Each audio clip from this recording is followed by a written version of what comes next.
So your name is Elliot OddEdges. You are yeah. My name is Elliot and Your Edge. OddEdges is a handle, an internet handle that I picked up around 2006 when my brother and I started uploading videos to YouTube together, and it just felt appropriate for us. We've always been making, avant-garde films and comedies and sort of strange, unusual things. So OddEdges ended up really kind of taking on a life of its own, and became a little bit of a mask where I was playing with, remix videos, and, remix videos, of course, flirt with copyright infringement. And, they do that purposefully because the whole idea is to take something that exists and then to manipulate it in certain ways, and then to represent it as the artist. So it has that kind of hip-hop element to it, graffiti culture element to it, of taking on, as well as internet culture is, of course, famous for taking on pseudonyms. And then the pseudonyms, if you indulge them long enough, will take on a life of their own. So OddEdges almost feels now almost kind of like a brand. For example, I don't consider my Facebook page to really be about me, but, of course, everyone's going to argue against that. But, it's OddEdges' Facebook page. It was sort of a way of compartmentalizing my consciousness because, there were so many years where I was trying desperately to be a straight, normal person. And, as I see today, that's failed miserably. Yeah. All right, so tell me about the theory behind the idea that life is a video game. Start from the beginning and try your best to describe it in basic detail for the kids. Certainly. Let's begin with, you could consider immediately social norms when someone says life is a video game. You can think of personal realities, political realities, religious realities. And if you want to look at them metaphorically or on just a higher plane of consideration, you can aptly apply a metaphor of life as a video game, and each one of these little things are reality tunnels, as Robert Anton Wilson always said. So that's one way of considering video games, that our lives are little video games and we're little characters in them. But what's far more fascinating is the science behind the suggestion of life being a video game. Now that science showed up really in a big way in the 90s with a guy named Edward Fredkin. And Fredkin has a website now called Digital Philosophy. And his whole thing was founding this idea that reality is mostly information. He was really the big guy. One of the earlier pioneers was, I think, Wheeler, who wrote an essay called It from Bit, and that's written about a lot in Seth Lloyd's book, Programming the Universe, and he's an MIT quantum computer physicist, I think. Uh-huh. And it's the same notion that reality is essentially information.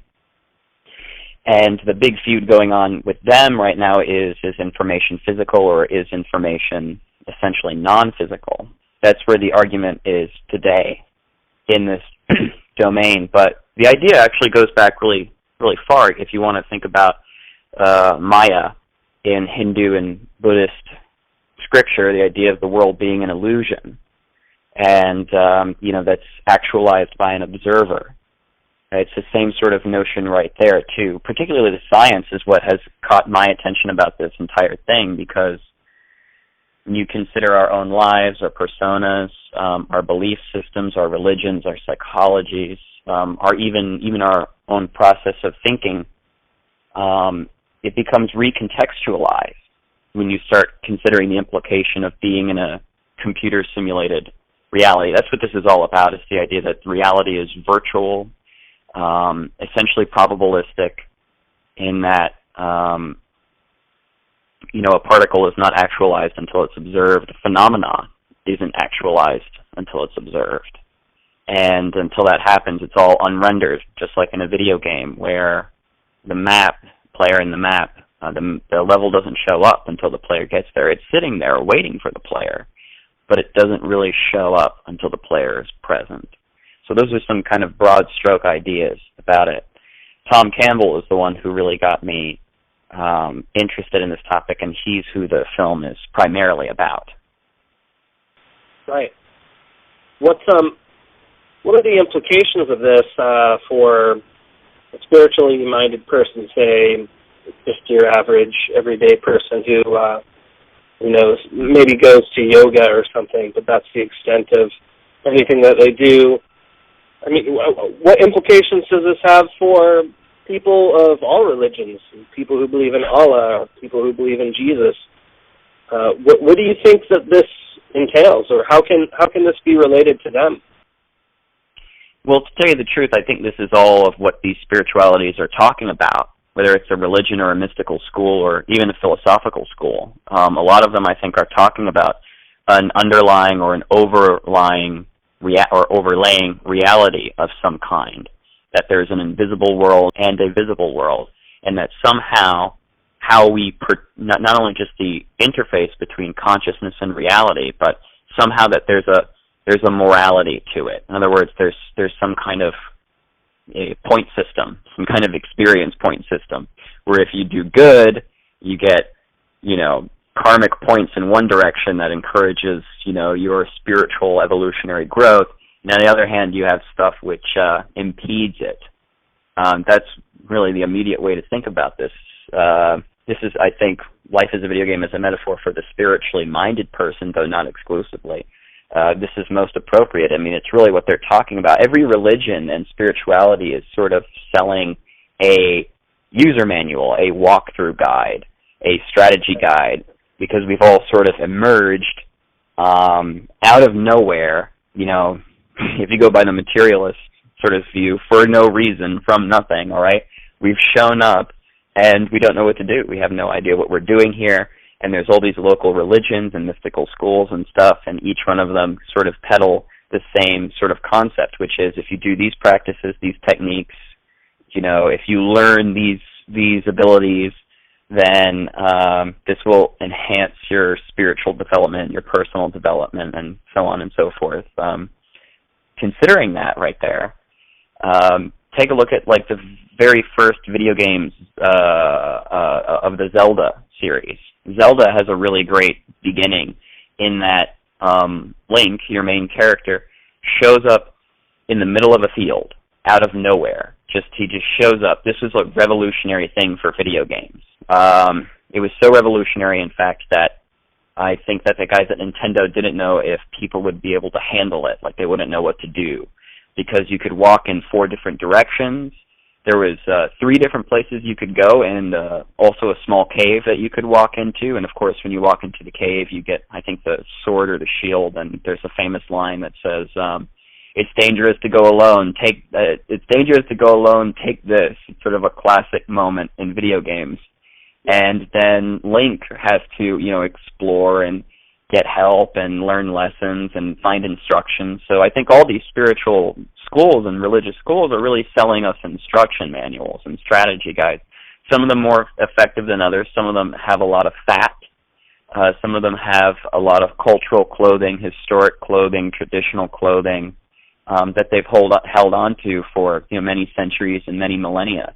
But essentially, I think they're basically talking about what a video game is all about. You have free will, you have choice, you have consequences. What do you do?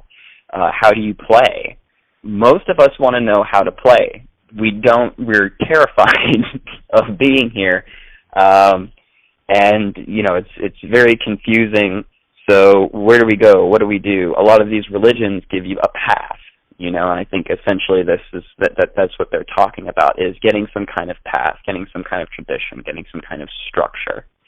And as long as that path or structure doesn't keep you in fixed traps, and unfortunately a lot of them do, a lot of them are completely loaded with traps, and the traps sound like anything from there's no God to I'm God to there's many gods to, take your pick. So each one of them has their own bents and things like that.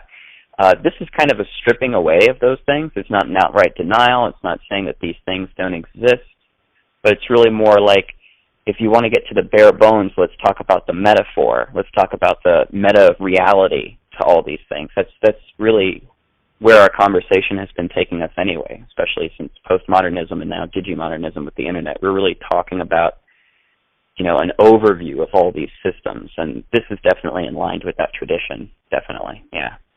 Okay, so here lies the chicken or the egg question. So if life is a video game, who programs the video game, and are they living in a video game in an eternal feedback loop of causality? Yeah, this is really interesting. This is a question that's really difficult to answer, and almost unknowable.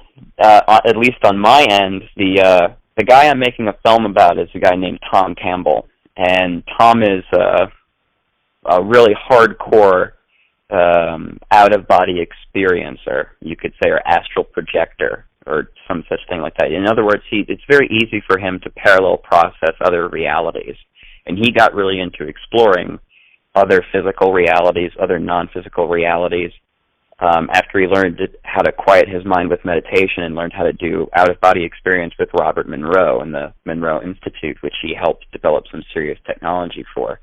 He got into this himself and says you kind of bump up into a wall. Like, the metaphor he uses is a bacteria in someone's gut. That bacteria could have, a 5 million point IQ, but it's not going to know anything about what's going on outside of the body, because as far as it knows, food just comes in and that's that. So it's not going to have any comments on Shakespeare or meteorology or, basketball or anything like that. This information might not be available to us. However, what he implies is that if it's conscious, if it's a conscious system, if it exists outside of consciousness, then it might not be legitimate. It might not exist. His whole thing is that reality is consciousness, consciousness is information. And that's the thing that's gotten me into this. Going back to your question, I'm sorry. Go ahead, continue. All right. Going back to your question here, who programmed the programmer? Were they programmed? How did it begin? I mean, it looks like it began with a simple rule set. If you look at John Conway's Game of Life, you can just YouTube that, John Conway's Game of Life. He proved in the 70s that if you come up with a really simple rule set, like 3 or 4 rules, and then you push go and put some energy into it, then you get incredibly complex structures that show up. Now, that's called emergence in computation. It's also emergence in nature. You get a seed, the seed becomes a tree, that tree evolves over time and becomes a different kind of tree. So you have simplicity becoming incredibly complex over time. So that's the degree to which you'd be programmed, because this is really an evolutionary type thing. We're seeing a simple universe evolve into a very complex one. In fact, I forgot the name of the it was 3 something with the acronym, but it was some kind of satellite or telescope that they shot out, and they found these baby galaxies. And these baby galaxies were incredible because they were so structured and there were so many of them, and they were completely unanticipated by cosmology. But what it showed was that even galaxies tend to grow in the same way that biology grows. In fact, I remember one interesting kind of fact, that a younger galaxy will produce more stars than an older one, and it couldn't help me think of, animal pubescence, how generally a younger creature tends to have a stronger libido than an older one and will just pump out all the time. So it kind of gave me that sort of vision, of course. I'm 26, so you can imagine why, right?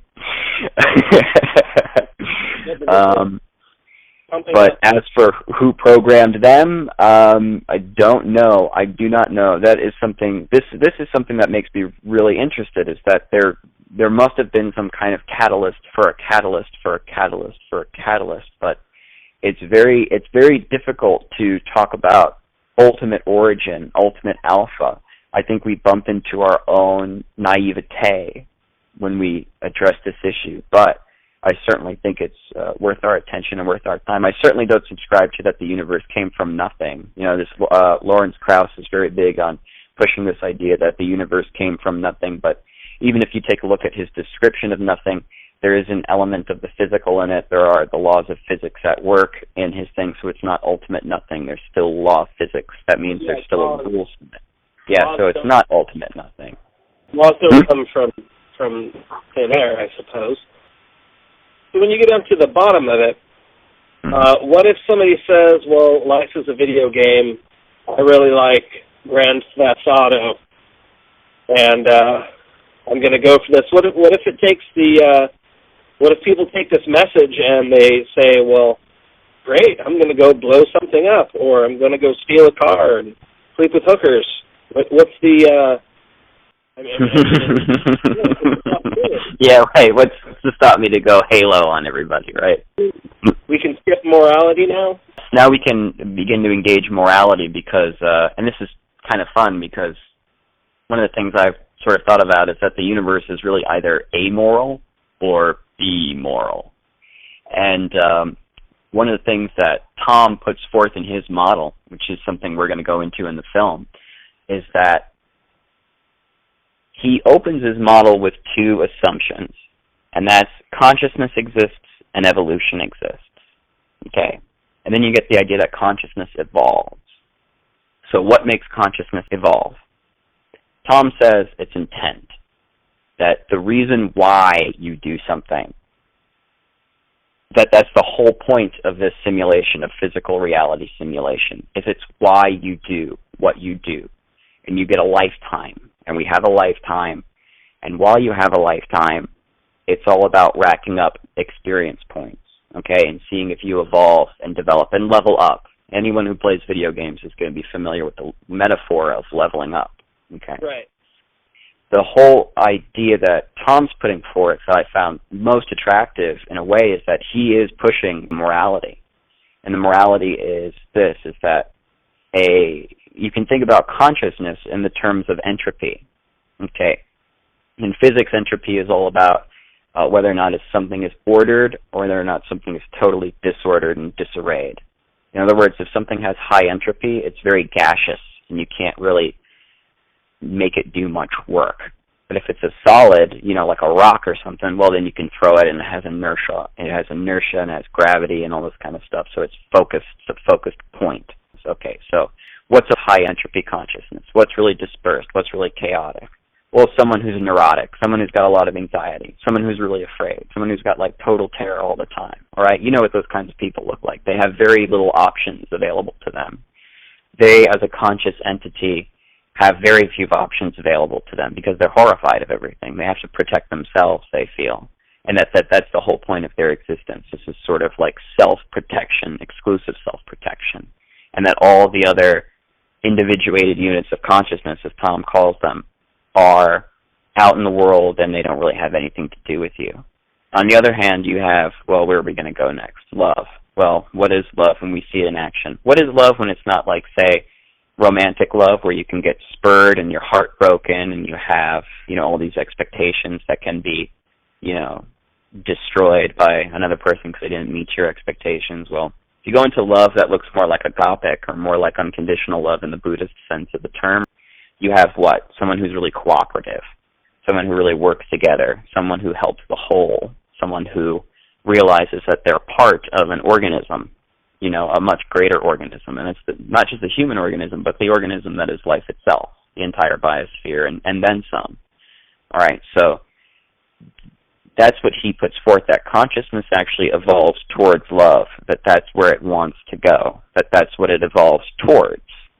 And the thing is that if you think of like what he would call low entropy consciousness individuals, I think you can imagine some right away, like Yoda, right? Something like that, or Dalai Lama, or, you know, Amma, the hugging saint who just hugs everybody and makes everyone feel good, and from that builds up these charities. I mean, I don't know how corrupt these people are in real life. I don't know if they are or they aren't. But, you know, on the outside, they look like they're really great people, that they're really doing good things.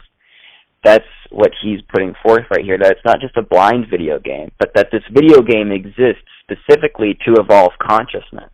And it's put itself in a scenario like The Sims where you and I are human beings engaging each other so we can see what happens when you do something with an intent that's like nasty.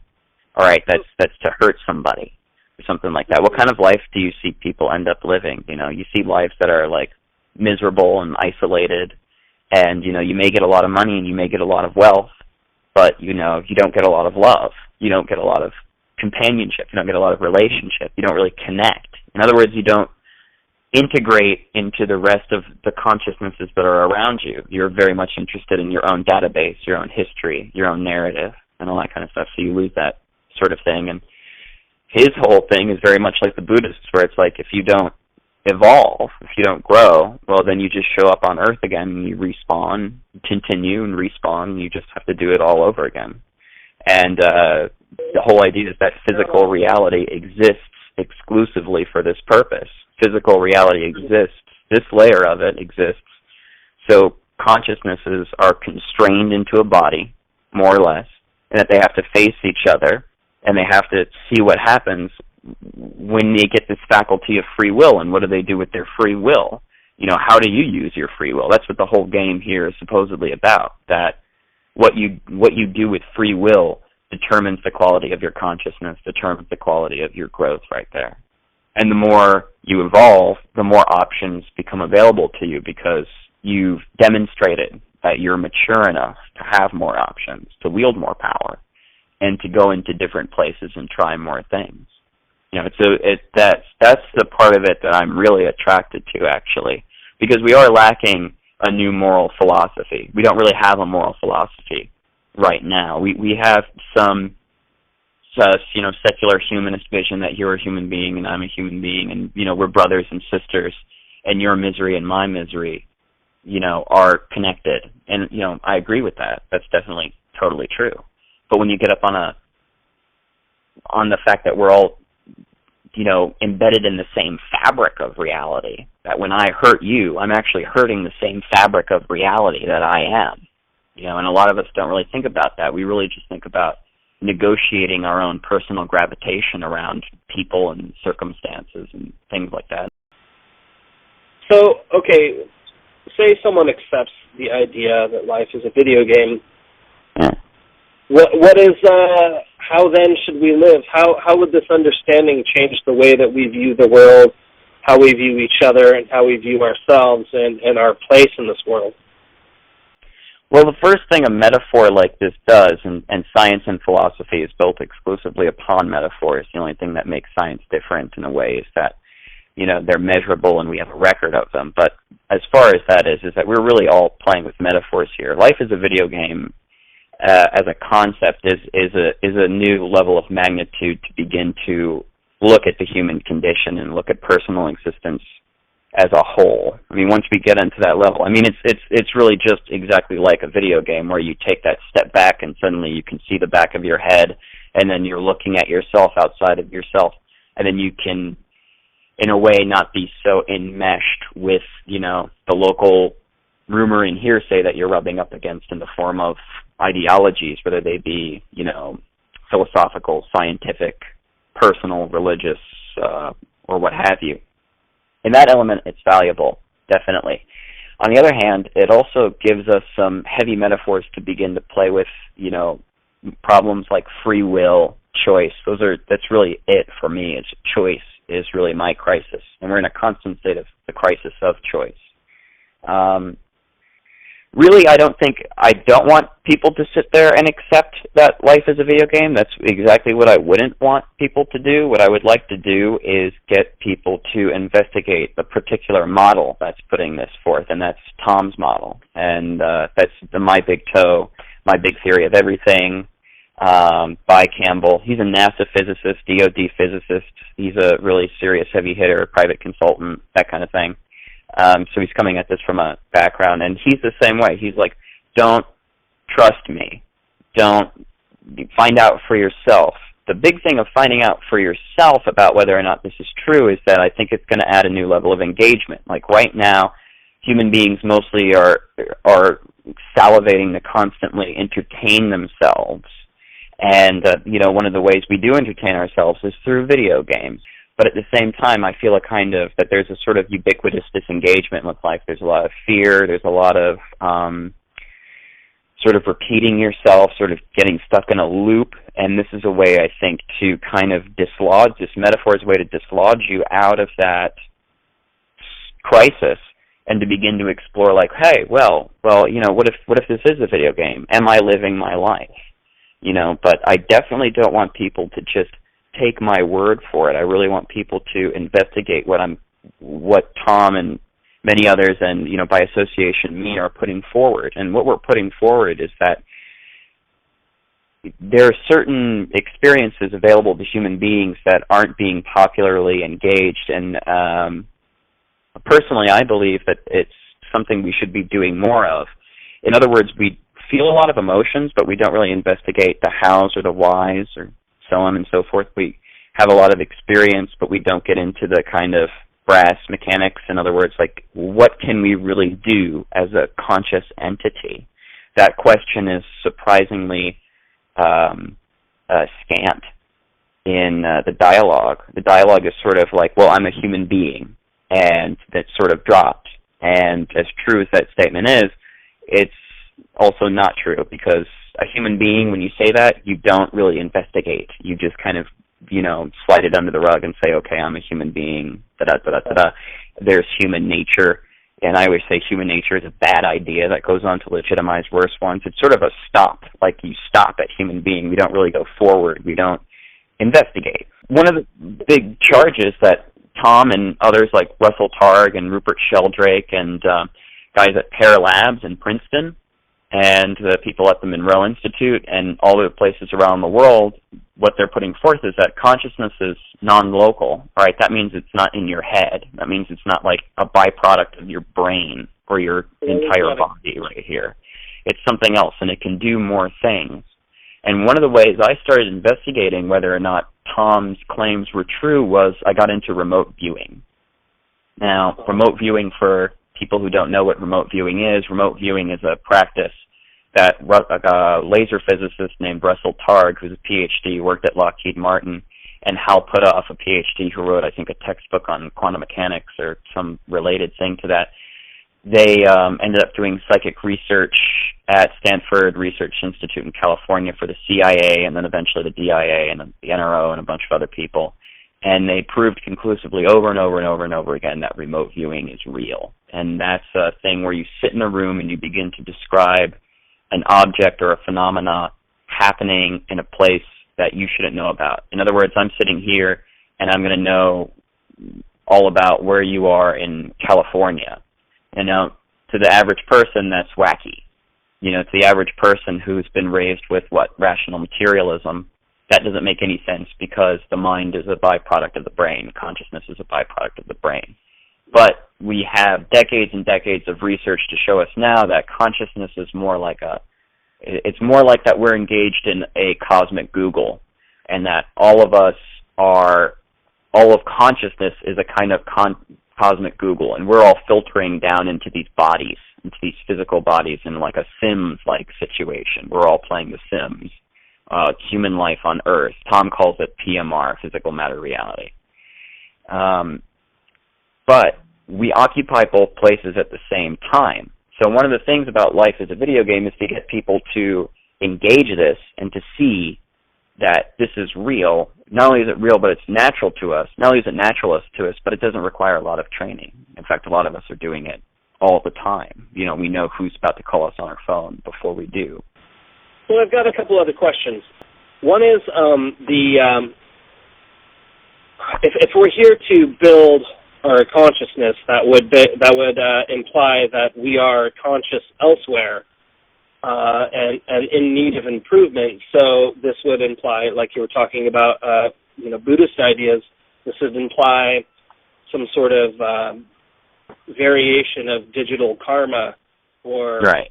Or reincarnation, in which we are eternal individuals, that we have the capability, just like in a video game, sitting outside of the video game, to press the respawn button or to shut the system off. Yeah, I always like that idea that, life is always optional, Right. Not all people agree. Some people You can always walk off a bridge if it's too much for you, you know?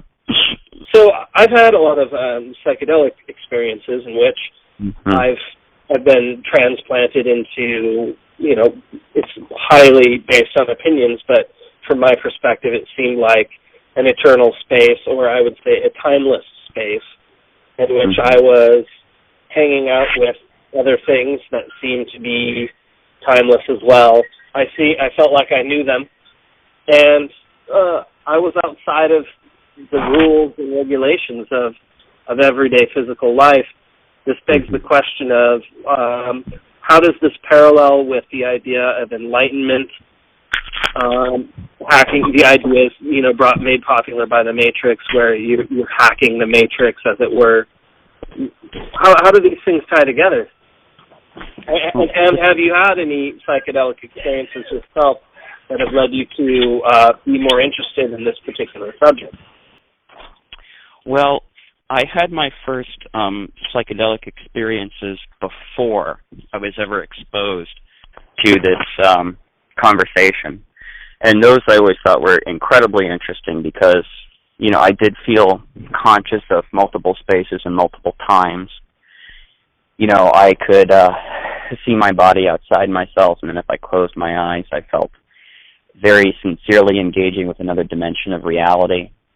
That didn't really, but that always made me very curious and about the whole nature of perception, and can we just change channels with certain compounds practices? In other words, like, is this compound just squeezing my attention into another space? But I'd like to save that question about enlightenment for last.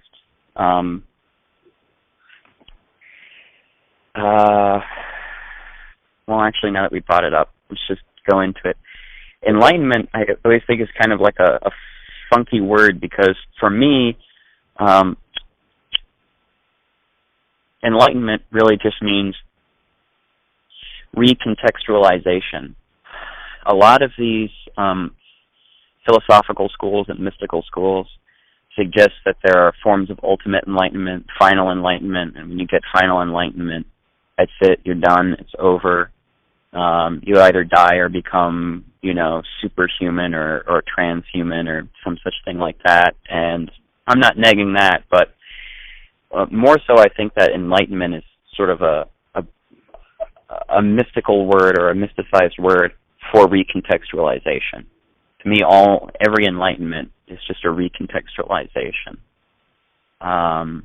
In the Matrix, which I love, of course, the trilogy is great. And if you ever get a chance to watch the audio commentary with Ken Goldberg and Cornel West, please do, because it brings the film alive again in a way that will keep you up for days and days and days, and you'll take notes and love it. But the idea that, generally, I think in enlightenment, what the idea is that you become conscious of more than one reality, or a reality you were ignoring or something like that.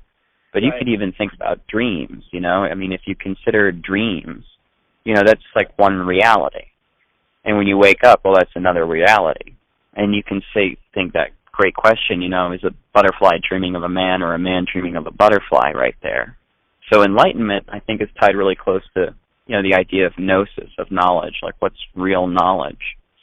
And I think gnosis and enlightenment and knowledge are all really closely tied to ignorance, and very, very tied to ignorance. In fact, if you admit to a kind of utter ignorance, you sort of create a space for new information to pop up, or new experience or new perception to pop up. But that's not really idealized so much in America these days, and actually in the digital culture. In the digital culture, it's all about knowing everything, and that one can know everything.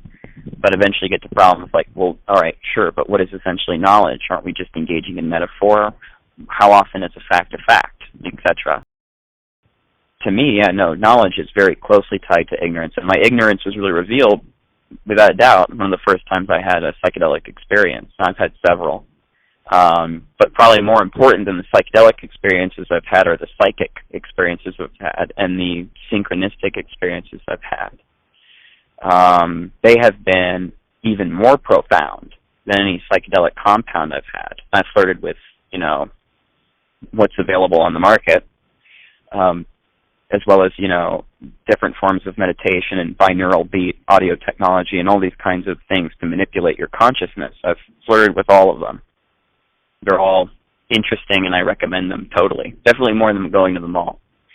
But the synchronicities and the telepathic experiences and the remote viewing experiments I've done. I did remote viewing experiments when I was in community college. I was just grabbing kids and saying, like, hey, try this. They had no idea what I was talking about, and they did it, and they got incredible accuracy. I'm talking like 80-90% accuracy, like spooky stuff. It really got spooky. It was one of those things where you'd experience it and you really want a shot of scotch afterwards because it was so disorienting. It was really so disorienting. Truly, that's what I push really hard on people, is to try it. You have to give it a shot. All of this is really useless unless you are interested in the video game. If you want to try it and see what's available to you, please do, because I think we need more people out here like this. But that's been the most disorienting thing, are the dreams. Like, the dreams and the psychic experiences have proved without any doubt in my mind that information is available to us that is not something you can perceive with 5 physical senses.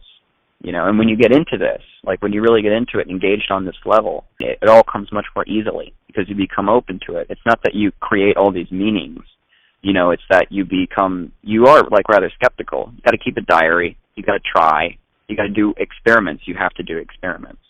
Otherwise, you're just going to float from one weird experience to the next. But I'm not interested in that. I'm interested in, treating my life like a detective mystery, because I don't know how I showed up. I don't know why I showed up. I don't know what I can really do. I don't know what I really am. And I think it's a relief whenever I meet people who have similar attitudes, actually. We're all kind of like link on that field, and some people decide they really like hanging out in the field, and they just kind of stay there. It seems like a strange place to go to, but it only seems strange to go to in comparison. When it's compared to the knowledge we've already accumulated about what we are and what the world is. That's the only, and that is stressful. It is like, it's definitely energetic, because I had the same experience where I was Elliot. Elliot was occupying a body. That body was occupying, a certain space-time in a relativistic fashion, but that it was moving through the universe. All right, that was my previous orientation. It was just typical physical, rational orientation.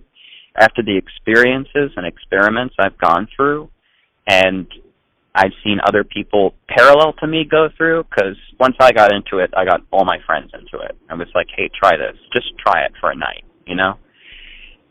After all of that, there's a complete disorientation from that thing. You realize, well, that's not really the way things are. That's the way I have been raised to believe that they are, but that's not how it is at all. And for us to become mature is to explore, I think, what we actually are. Otherwise, we're really just repeating rumor and hearsay, just what we've picked up in the local neighborhood, the noise, just what everyone is saying, what everyone is peddling. Yeah, that stuff I don't really dig, because look at the world it's created. If it creates this kind of world with all this conflict, it can't possibly be really doing the trick. Right. So that's really close to the last question. Why is it then that there so often seems to be no reward, that the hero dies long before the journey finishes, that hearts are broken, babies are starving to death, all the gnarly stuff? How does that apply to this idea of leveling up? What is a baby? And I apologize if this is harsh, but I truly wonder, and other people who would be critical would ask the question, all right, well, what about the starving Somalian baby? What are they going to win? What are they going to win? Well, the suggestion is what they win is the fast track. And the whole lesson here is suffering. The whole lesson about life on Earth is suffering. You know, it's not supposed to be kind of happy, feel good, this is the best time ever, and it's just great. It's supposed to be challenging. It is challenging. It's horrible. It's horrific. It's insane. It's gross. It's grotesque. But the thing about it is, it's only insane, it's only grotesque, it's only horrible because we are. That's it. That's the only reason why. The only reason why it seems like shit is because we think it seems like shit, and then we activate that, we actualize that in our lives. So, of course, there's starving people in places in the world. There's nothing technologically or engineering-wise that couldn't stop that situation from happening. We have all the technology available to us to stop disease, to stop hunger, all right? But what's stopping that from happening? What? Political ideology, economic ideology, social ideology, sexual ideology, and so on. It's prejudices that are stopping this. So the world looks like shit because, I'm sorry, but we're shit. I mean, that's the way we treat each other. That's the way we treat ourselves. It seems bad, but it only seems bad often because we're just sitting around wanting things for ourselves. We don't really want to do things for other people. If we do things for other people, that becomes its own reward, even if it doesn't pay off in the way we kind of hoped or wanted it to. You know?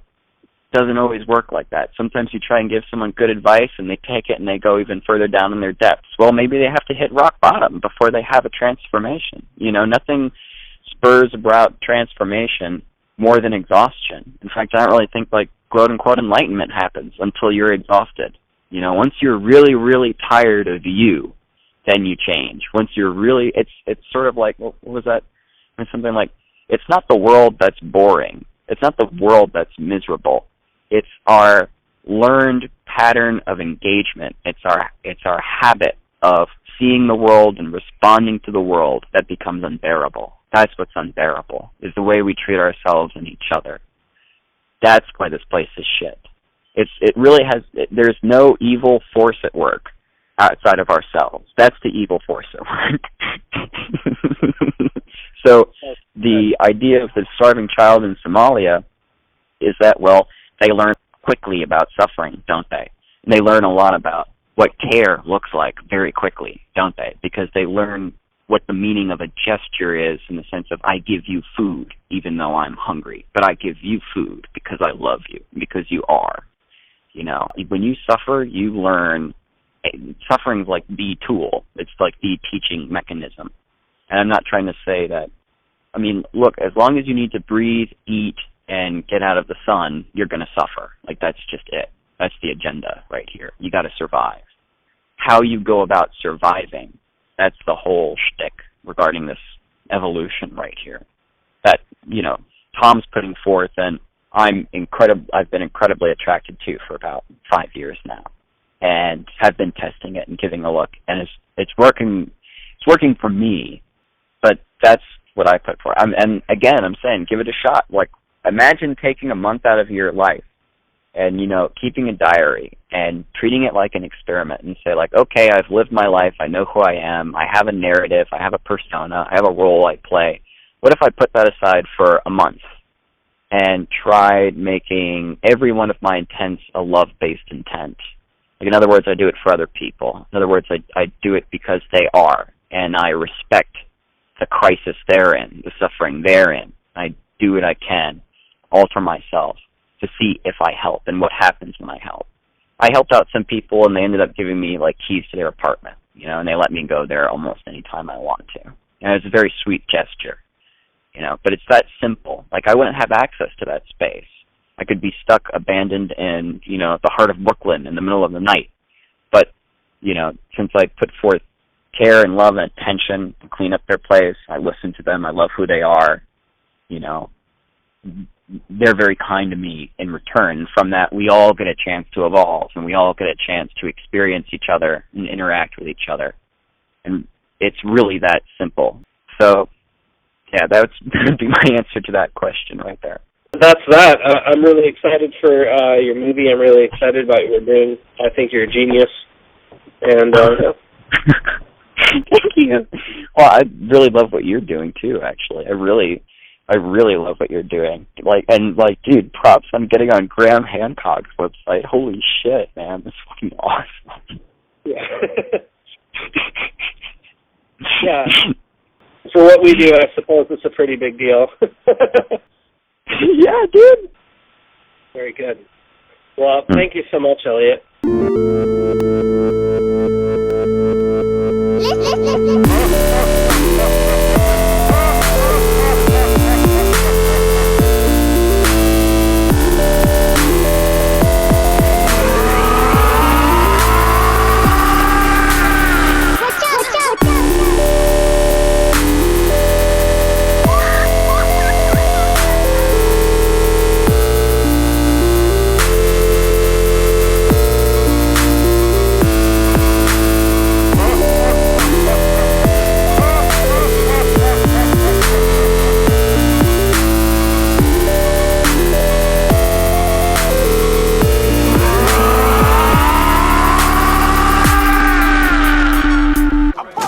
Jesus.